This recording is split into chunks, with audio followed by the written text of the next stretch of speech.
కమల్ సినిమాలో కెరీర్ ప్రారంభించింది తెలుగునే అయినా తమిళ మలయాళ చిత్రాల్లో బిజీ అయింది హీరోయిన్ కళ్యాణి ప్రియదర్శన్. ఇప్పటికే ఆ 2 భాషల్లో 4 సినిమాలతో బిజీగా ఉన్న ఆమె ఖాతాలో మరో తమిళ చిత్రం చేరింది.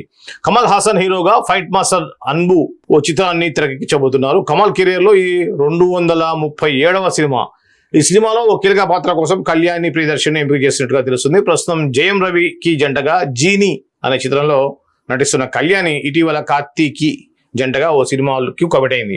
మార్షల్ పేరుతో రూపొందుతున్న ఈ చిత్రం ఇటీవలే పూజా కార్యక్రమాలతో ప్రారంభమైంది. వెంటనే ఆమె మరో తమిళ సినిమాకు కమిట్ అవ్వడం, అది కూడా కమల్ హాసన్ సినిమాలో కావడం విశేషం. కమల్ హాసన్ డిఫరెంట్ లుక్ లో కనిపించనున్న ఈ యాక్షన్ థ్రిల్లర్ ఆగస్టు నుంచి సెట్స్ పైకి వెళ్లబోతుంది.